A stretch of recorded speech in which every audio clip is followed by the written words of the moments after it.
A Convenção Batista Baiana é uma organização centenária. Agregamos 651 igrejas e mais de 400 congregações. Ano passado, 2023, completamos 100 anos de organização. Próximo ano, 2025, celebraremos a 100ª Assembleia Geral dos Batistas Baianos aqui em Salvador. Nesse tempo, temos sido liderados pelo pastor Erivaldo Barros de Oliveira, um homem simples, mas de qualidades distintas. Um homem temente a Deus, coerente nas suas decisões e pacificador nos relacionamentos. Louvamos a Deus porque o nosso campo está em paz e a nossa energia e os nossos recursos estão sendo canalizados para a abertura de novos campos e novas igrejas. Louvamos a Deus por cada líder batista no nosso estado, por sua cooperação e pela unidade. E aqui lembro aquilo que disse e sempre diz o pastor Pascoal Piragini, o nosso presidente da Convenção Batista Brasileira: juntos somos melhores. Avante, cristãos baianos.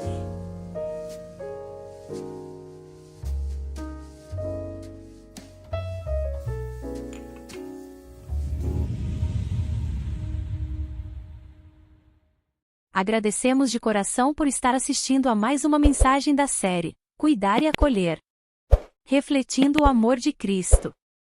Por isso, enquanto temos oportunidade, façamos o bem a todos, especialmente aos da família da fé. Gálatas 6, versículo 10. Você já parou para pensar no poder do acolhimento? Neste versículo, somos claramente chamados a fazer o bem a todos, com um carinho especial para aqueles da família da fé. Nesta nova série, queremos convidar você a refletir conosco sobre o amor de Cristo e a importância de cuidarmos uns dos outros. Antes de começar o vídeo, que tal ligar para um irmão ou um amigo, convidá-lo a assistir a esta mensagem e lembrar o quanto ele é importante para você e principalmente para Deus?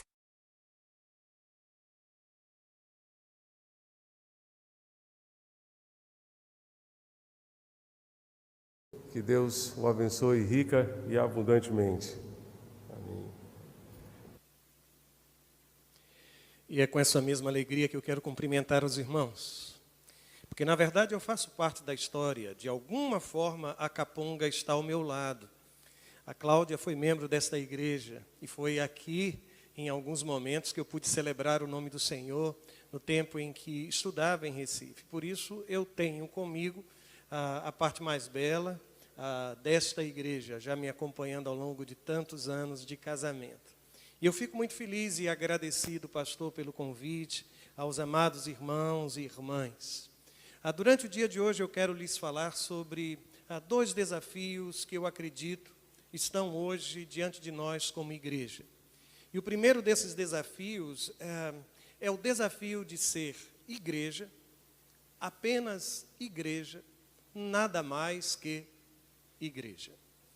Eu sei que não parece, mas eu completei 60 anos no dia 13 de julho. Nós fomos separados na maternidade por uma questão de anos, de 4 anos. Mas eu digo isso porque já se vão 36 anos de ministério.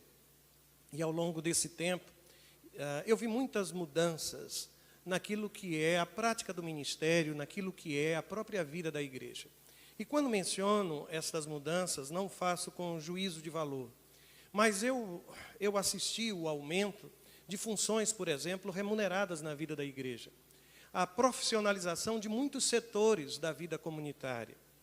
Eu, ao longo de todo esse tempo, eu também assisti o uso de diferentes recursos em nossas celebrações. E pasmem, eu sou do tempo ainda do mimeógrafo. Eu sou do tempo das impressões, das colagens, da chegada do retroprojetor, meu Deus, que eu acho que essa geração sequer sabe o que é ou como se utiliza. E eu fiquei impressionado dia desses, porque estávamos já na hora de começar o culto e alguma coisa parecia faltar. Foi então que eu percebi que havia um problema na transmissão e que aqueles que trabalhavam na transmissão estavam como que nos convidando, nos obrigando a aguardar que tudo estivesse ligado para então começarmos os cultos ou o culto. Eu disse, os tempos mudaram, os tempos mudaram. Eu também assisti e vi a nossa estrutura como igreja ficar cada vez mais pesada e com um custo ainda maior para a sua manutenção. Eu assisti o declínio do trabalho cooperativo e comecei a perceber que as igrejas hoje começam a realizar ministério do tipo eu sozinha. Ao longo deste tempo eu vi também o ressurgimento de questões teológicas, algumas até medievais, que parecem encontrar ainda espaço na reflexão teológica em nossos dias e em nossas comunidades. Eu assisti à organização de comunidades que se intitulam inclusivas, mas há uma mudança que eu gostaria de me deter um pouco mais. É quando eu percebo a chamada multiplicidade de expectativas daquilo que deve ser o ministério de uma igreja. As demandas que se multiplicaram ao longo deste tempo.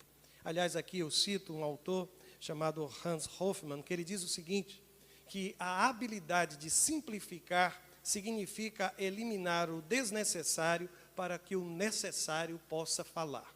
E à luz dessa perspectiva, eu queria convidá-los à leitura do texto sagrado de Mateus, capítulo 16. Os versos que vou ler são os versos de 13 a 20, e assim está escrito na palavra do Senhor. Mateus 16, versos de 13 a 20. E chegando Jesus às partes de Cesareia de Filipe, conhecida como uma região marcada pela miscigenação, pela presença de cultos e deuses estranhos à história do povo de Israel, lá estava Jesus e os seus discípulos, e ele então interroga dizendo o seguinte, quem dizem os homens ser o Filho do Homem? E eles disseram, uns João o Batista, outros Elias, e outros Jeremias, ou um dos profetas. Disse-lhes ele, e vós, quem dizeis que eu sou? E Simão Pedro respondendo disse, tu és o Cristo, filho do Deus vivo. E Jesus respondendo disse-lhe, bem-aventurado és tu, Simão Barjonas, porque tu não revelou a carne, o sangue, mas meu Pai que está nos céus. Pois também eu te digo que tu és Pedro, e sobre esta pedra edificarei a minha igreja, e as portas do inferno não prevalecerão contra ela. Eu te darei as chaves do reino dos céus, e tudo o que ligares na terra será ligado nos céus, e tudo o que desligares na terra será desligado nos céus. Então mandou aos seus discípulos que a ninguém dissessem que ele era Jesus, o Cristo. Eu acredito que é preciso muita coragem para perguntar quem eu sou. Porque nem sempre nós estamos preparados para a resposta. E como conta a história infantil, alguém pode se transformar em uma bruxa malvada quando o espelho resolve responder aquilo que não se espera escutar. E então, a partir daí, começa a distribuir maçãs envenenadas para aqueles que estão à sua volta. Mas lá está Jesus me surpreendendo e indagando. Indagando não somente aos de perto, mas também aos de longe. Indagando não somente aos de dentro, mas indagando aos de fora. No versículo de número 13, a pergunta é, quem dizem os homens que eu sou? Mas no versículo 15, a pergunta é diferente. Ele pergunta, e vós, quem dizeis que eu sou? Me permitam fazer duas observações aqui. A primeira delas tem a ver com a construção do autoconhecimento. Com a descoberta desta pergunta, de fato, quem sou eu? Com a construção da minha identidade e até com a minha autoimagem. Eu percebo que coisas assim precisam ser construídas com o auxílio da audição. Quando eu não escuto, quando eu não percebo aquilo que é dito sobre mim, ou como eu sou reconhecido pelas pessoas que estão à minha volta, a tarefa de construir a minha identidade é tão mais fácil, porque eu vou ficar exatamente parecido com aquilo que eu penso que sou. E algumas vezes nós acabamos descobrindo que não somos exatamente aquilo que imaginamos. Mas a segunda observação também, à luz desse texto, é que as respostas que muitas vezes nós escolhemos a esta pergunta, quem sou eu, quem dizem os homens que eu sou, de alguma forma elas são resultado daquilo que são as impressões que causamos, das marcas que deixamos, especialmente na vida daqueles que estão à nossa volta. Se não observem, entre as respostas colhidas, lá estava a declaração, dizem que tu és João o Batista. Se Herodes tivesse sido indagado, especialmente em algum momento em que ele viveu a culpa e o medo pela morte de João Batista, ele concordaria com isso. Está escrito no Evangelho de Mateus, no capítulo 14, nos versos 1 e 2, que quando Herodes, o tetrarca, viu a fama de Jesus crescente, ele disse aos seus criados, este é João o Batista, ressuscitou dos mortos, e por isso estas maravilhas operam nele. Mas se isso não for suficiente, e se Herodes não tiver sido inquirido ou pesquisado, quem sabe por algum instituto de pesquisa local, é provável sim que algumas atitudes de Jesus, por exemplo, Jesus pregou acerca do reino de Deus.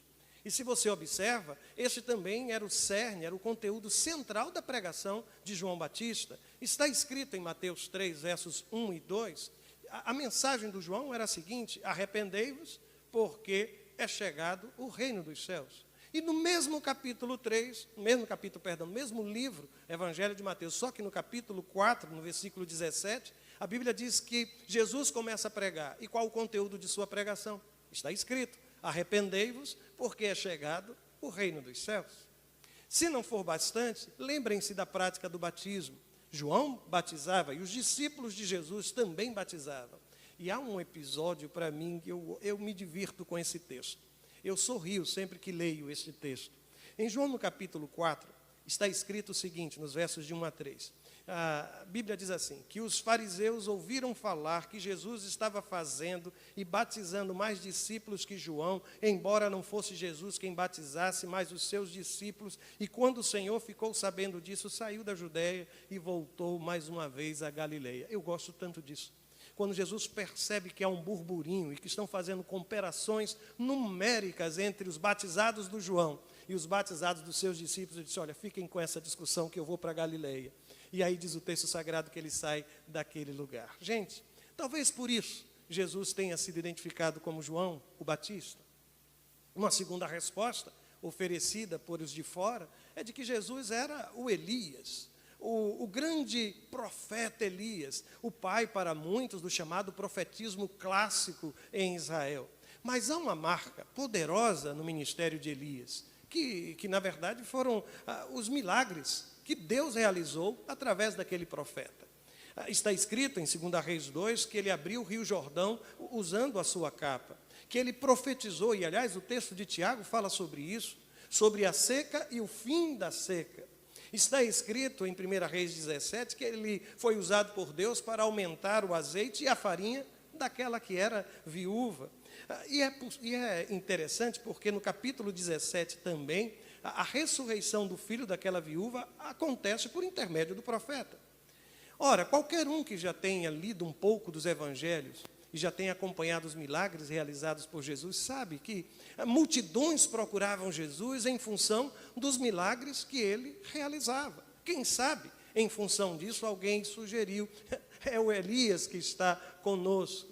Mas há uma terceira sugestão, e a resposta vem com o nome de Jeremias. Eu não sei se os irmãos aqui andam lendo o livro de Macabeus, mas o livro de Macabeus traz uma história curiosa, dizendo que antes do surgimento do Messias, Jeremias voltaria e iria revelar onde estava escondida a Arca da Aliança, um incensário que ele havia escondido em alguma caverna do Monte Nebo.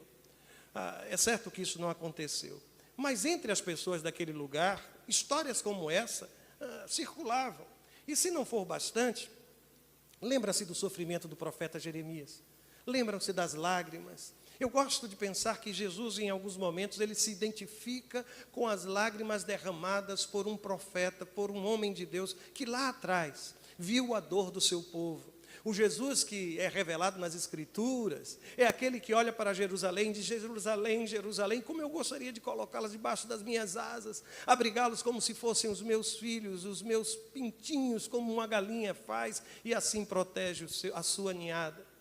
Jesus, ele também é rejeitado pelas autoridades religiosas, como aconteceu com o profeta Jeremias. Portanto, não era difícil imaginar que João Batista, Elias ou Jeremias poderiam sim ser sugeridos como respostas àquela indagação. Mas aqui, me perdoe, mas eu vejo um enorme perigo por trás dessas respostas.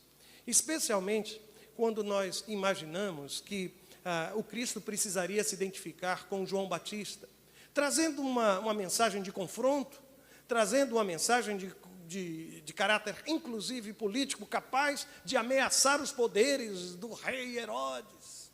Há quem sugira que o Senhor precisaria ser aquele que pularia do pináculo do templo, que realizaria milagres e prodígios como Elias realizou, e assim, quem sabe, iria ter uma multidão aos seus pés. E há outros que lembram daquele que se identifica com o sofrimento humano, a semelhança de Jeremias, que chora pelo seu povo, que intercede pelos seus. É por essa razão que às vezes eu me pergunto, meu Deus do céu, quando nós vamos ser uma igreja, apenas uma igreja, nada mais que uma igreja. Porque esse texto talvez sugira aquilo que tem sido o drama de muitos de nós. Eu chamo isso de esquizofrenia espiritual. Eu vou dizer-lhes o que quero falar-lhes, e eu peço licença a algum psiquiatra ou profissional da área que aqui esteja. Estou usando essa expressão com um significado puramente teológico. Mas eu tenho conhecido, sim, gente que vive o drama de separar a pessoa do personagem. Ele não é. Ela também não é. Mas é impressionante como ela parece ser. E como ela vive uma história de um personagem religioso que na verdade, nunca fez parte de sua história ou de sua própria vida. Eu fico observando a distância, muitas vezes, entre a postura do templo ou no templo e a postura na sociedade de homens e mulheres que se afirmam comprometidos com o Senhor. Eu me espanto, muitas vezes, com a distância entre discurso e prática. E aqui eu cito o pastor presbiteriano, Ricardo Agreste, quando ele diz, e aqui eu mudo um pouco das suas palavras, eu digo, olha, uma igreja, apenas igreja, nada mais que igreja, é constituída por gente que sabe que o que acontece de segunda a sábado é imensamente mais importante do que o que acontece no domingo. Domingo é o momento em que pessoas são treinadas e desafiadas de segunda a sábado, é onde se dá a missão. E vou mais adiante, com ainda esse tom exortativo, é que nós corremos um sério risco de criarmos uma igreja laica e dependente. Uma igreja voltada para o mercado de consumo, que de alguma forma tenta atender esses anseios, dessas expectativas em relação ao ministério que alguém acredita deve ser o ministério da igreja do Senhor Jesus Cristo. Eu digo aqui que uma igreja, apenas igreja, nada mais que igreja, e cito José Carlos Pezzini, não é apenas uma igreja atracional, que ao pregar o evangelho atrai pessoas para ela, mas é uma igreja que prega o evangelho de Jesus Cristo e vidas são transformadas e estas vidas são ensinadas a viver o evangelho de Jesus Cristo na sociedade onde elas vivem. E aqui me permitam dizer que toda tentativa de conformar o Cristo, de conformar o sagrado, aquelas que são as minhas expectativas, tem uma origem demoníaca. E por que digo essas palavras? Porque logo depois dessa declaração, e você deve se recordar, naquele mesmo capítulo 16, só que nos versos 22 e 24, Jesus começa a estender a compreensão dos seus discípulos sobre a sua missão, e começa a falar-lhes sobre a necessidade da sua morte e ressurreição, mas imediatamente é repreendido, é chamado à parte pelo apóstolo Pedro, e ouve daquele apóstolo que algo assim jamais iria acontecer com ele. Porque no modelo de Messias, do Cristo, de Pedro, não havia espaço ou lugar para o Calvário, não havia espaço, lugar para sofrimento, não havia espaço nem lugar para a cruz. E imediatamente ele é repreendido. E o Senhor poupa palavras para aquele homem, dizendo: para trás de mim, Satanás, que me serves de escândalo, porque não compreendes as coisas que são de Deus, mas só as que são dos homens. Não se pode definir Jesus, ou dizer quem é Jesus, a partir simplesmente dos profetas. Cada profeta, seus ministérios, tudo isso, na verdade, é que são definidos na perspectiva de Jesus.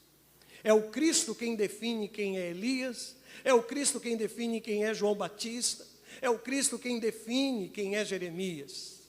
E isso para mim é tão importante, porque não se pode definir Jesus a partir sequer da igreja. Antes, é a própria comunidade chamada igreja, os seus ministérios, que precisam ser definidos a partir da pessoa de Jesus Cristo. O fundamento é: tu és o Cristo, o Filho do Deus vivo. E é a partir desta realidade que se constrói, que uma igreja é edificada. E não se surpreenda se o resultado for diferente daquele que eu, você, nós esperamos. E graças a Deus, porque aquilo que o Senhor tem para a igreja é maior do que o espaço entre a minha orelha direita e a minha orelha esquerda. É infinitamente maior. A grande pergunta agora é, então, quem é o Cristo? E então, qual a identidade desse Senhor? Jesus, ao meu ver, e eu acredito firmemente nisso, ele teve plena consciência de sua identidade e de sua missão. Eu já li muita gente que quis defender uma outra ideia, de que sequer ele mesmo sabia o que estava fazendo neste mundo. Mas querem saber, eu não encontro respaldo, fundamento bíblico para tal afirmação. Eu acredito num Cristo que sempre teve plena consciência de quem era e para quê, ou qual o propósito de sua vinda. Aliás, o fato de Jesus ter acolhido a resposta do apóstolo Pedro serve como prova disto. No versículo de número 17, lembram-se o que ele disse? Ele exulta e diz: e Jesus respondendo, disse-lhe: bem-aventurado és tu, Simão Barjonas. E, aliás, ao longo de seu ministério, por diversas vezes, o Cristo se auto-identificou. Aliás, talvez o evangelho mais explorado para isso seja o evangelho de João. Porque o texto vai dizer: eu sou o pão da vida, em João 6. Em João 8 ele diz: eu sou a luz do mundo. Em João 10 ele é a porta das ovelhas. Em João 11 ele se declara: eu sou a ressurreição e a vida. Em João 14 ele diz: eu sou o caminho, a verdade e a vida. E em João capítulo 15 ele ainda acrescenta: eu sou a videira verdadeira. E há outros textos que às vezes são esquecidos do leitor do evangelho de João. Você se recorda que houve um momento em que ele disse: eu não sou? Aliás, mais de uma vez: eu não sou deste mundo, eu não sou deste mundo. Ele diz: eu sou do alto. Aliás, há um outro momento em que, em João 8, ele diz que antes que Abraão existisse, eu sou. Ele se reconhece, por exemplo, quando identificado como mestre e senhor. Está escrito em João 13:13, vós me chamais mestre e senhor, e dizeis bem, porque eu o sou.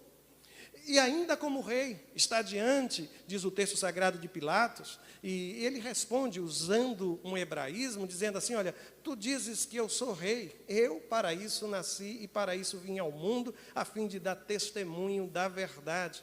E lembram-se daquela história? Que quando eu identifico de forma correta quem é Jesus, eu consigo identificar quem é a igreja. Porque, notem, se Jesus disse: eu sou o pão da vida, eu me identifico dizendo: e eu sou aquele que precisa se alimentar deste pão. Quando ele declara: eu sou a luz do mundo, eu reconheço as trevas das quais eu fui separado, eu fui santificado, e a Bíblia me diz que agora eu me torno luz do mundo, refletindo a luz do Cristo. Quando ele diz que ele é a porta das ovelhas, isso para mim é tão bom, porque eu sei que há uma entrada, um ingresso para mim. Quando ele diz que ele é o bom pastor, eu me identifico como ovelha. Quando ele diz que é a ressurreição, vida, caminho, verdade, eu me identifico como este que caminha, não sinalizado por Jesus uma rota ou um propósito, mas como ele sendo a própria estrada. E finalmente, quando ele diz: eu sou a videira verdadeira, não tem como negar, e eu sou um ramo que não quer se descolar, não quer se separar desta verdade que alimenta a minha alma, que alimenta a minha vida. Mas o texto prossegue, e o interessante é perceber que quando Jesus reconhece a declaração de Pedro, tu és o Cristo, o Filho do Deus vivo, você se recorda que ele associa essa declaração de Pedro a um ato de revelação divina? Recordam-se disso? Está escrito no versículo 17. E Jesus respondendo disse-lhe, bem-aventurado és tu, Simão Barjonas, porque tu não revelou a carne e o sangue, mas meu Pai que está nos céus. Ora, nada pode ser dito acerca de Jesus, a não ser por revelação. A base de toda a nossa teologia, de nossa cristologia, de nossa eclesiologia, é um ato revelador da parte de Deus. Afinal, tudo quanto afirmamos acerca de Jesus deve servir, como disse há pouco, como base de nossa compreensão daquilo que é a igreja. A nossa missão, a mesma que a dele. Ele veio para servir. E esta é a nossa missão. Quando ele nos fala que fomos enviados, ele diz em João 17, 18, assim como me enviastes ao mundo, eu os enviei ao mundo. Ou quando ele fala do mandamento, do amor, ele disse, olha, amem-se uns aos outros, assim como eu vos amei. E não é fácil viver na dimensão do assim como eu. Assim como. E é a partir daqui que tudo se encaixa. A pergunta foi, quem dizem os homens que eu sou, quem sou eu? Mas o curioso é que, em função dessa resposta, Jesus diz, quem é Pedro? Tu és Pedro, chama-lhe de Barjonas. Eu imagino que o Senhor está nos ensinando que quando nós descobrimos quem é o Cristo, nós descobrimos também quem somos nós. E à medida em que descobrimos isso, descobrimos o grande mistério da igreja, que Jesus chama nesse texto de minha igreja. Nós identificamos aquilo que é o fundamento da igreja, e não é a cabeça de um apóstolo debaixo de uma construção, de um prédio, não. É a certeza de que Ele é o Cristo. E notem, à medida que eu consigo identificar quem é o Cristo, eu consigo perceber que eu sou filho de um Deus vivo, que eu creio em um Deus vivo. Fala-se, portanto, do Deus vivo, fala-se da figura do Cristo, de Jesus como o Cristo ungido de Deus. Descobrimos quem finalmente é o apóstolo Pedro. E é por isso, sabem, irmãos e irmãs, que nisto reside a grande força da igreja. Quando o texto sagrado diz que as portas do inferno não prevalecerão contra a igreja, o texto está dizendo que não há absolutamente nenhuma forma, aliás, notem, não são as portas da igreja, que às vezes há quem lê esse texto imaginando que as portas da igreja serão tão resistentes que nenhuma ação maligna há de trazer tormento. O que o texto está dizendo é exatamente o contrário, é de que as portas do inferno não vão resistir ao poder de Deus revelado no meio do seu povo, no poder do Espírito Santo, que está na vida de sua igreja. É por esta razão, aliás, eu quero pedir, inclusive, perdão, porque eu sei que essa igreja é um celeiro de escritores e escritoras. Mas hoje eu fiz um rabisco antes de vir para cá. Eu acordei um pouco mais cedo e comecei a pensar sobre essa coisa de igreja, essa coisa de enxergar simplicidade, ou de redescobrir a simplicidade do Evangelho. E sabe o que aconteceu? Eu acabei escrevendo um texto. E o título dele é Não é. Não é. Não é e nunca foi o templo. Igreja é gente. E quando gente de Deus se reúne em um lugar ou qualquer lugar como esse, é promessa. Aí o Senhor se faz presente. Não e nunca foi o domingo. Igreja é adoração. E quando o adorar se transforma em propósito de vida, todo dia se torna tempo de glorificá-lo. Não é e nunca foi uma agenda cheia. Igreja é prioridade. E quando se descobre a motivação certa, tudo que é feito para a glória de Deus. Não é e nunca foi o mais complicado. Igreja precisa ser simples como o Evangelho. Está escrito, Deus escolheu o desprezível, o fraco, os que não são, para revelar a sua glória e confundir os poderosos. Não é e nunca foi eu ou você. Igreja não é uma empresa da qual nós somos sócios. Igreja é corpo de Cristo, onde todos são importantes e necessários, onde ninguém pode ser desprezado ou ouvir: eu não preciso de você. Não é e nunca foi algo para se viver sozinho. Igreja é noiva, é relação. Às vezes complicada, mas apaixonante. Desgastante, mas prazerosa. Tão boa, que o Senhor a preservará ao seu lado por toda a eternidade. E eu vou estar lá. E os irmãos vão me receber quando eu lá chegar, viu? E os irmãos vão me receber quando lá chegar.